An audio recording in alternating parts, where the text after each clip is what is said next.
அது வந்து தயாரிச்சது வந்து அசோக் லைலாண்ட் கம்பெனி. முதல்ல அதை வாங்கி போட்டது பாம்பே. அந்த பாம்பேல வந்து அவங்க இப்போ வேண்டான்ட்டாங்க. மற்ற ஸ்டேட்டும் எதுவும் வேணான்ட்டாங்க. என்ன காரணம்னு கேட்டிங்கன்னா, அதில் சிட்டிங் கெப்பாசிட்டி கம்மி, ரெண்டாவது ஸ்டாண்டிங் கெப்பாசிட்டி கம்மி, ஏற்ற இறக்கம் தாழ்தல பேருந்து. மழை நேரத்தில் தண்ணி தேங்குற இடத்துல வண்டியை நிறுத்தினா வண்டி சீஸ் ஆகிடுச்சுன்னா ஒன்றும் பண்ண முடியாது.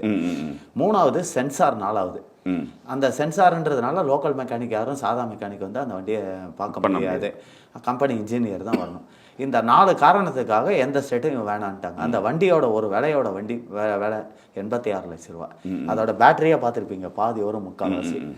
இதில் என்ன ஆச்சுன்னா, இவர் என்ன பண்ணிட்டாரு, சரி இங்கே தொழிலாளர்களுக்கும் கொடுக்க முடியல, இதையும் வாங்கி போடலன்னா பிரச்சனை ஆகிடுன்ட்டு கமிஷன் இதுக்கு இவங்க கமிஷன் வாங்கினாங்களா நான் இல்லாதப்போ சொல்லக்கூடாது, வாங்கி போட்டாங்க.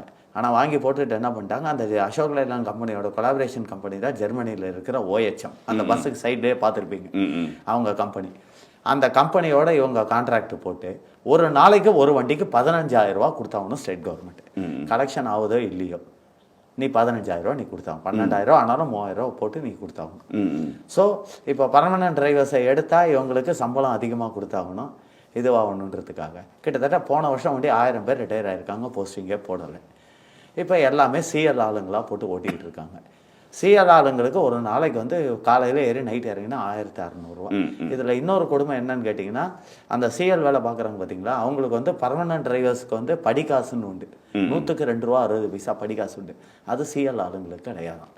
பாவம் அவங்களும் அதே வேலையை தானே பார்க்குறாங்க, காலையிலேருந்து நைட் வரைக்கும் அவங்க கஷ்டப்படுறாங்க.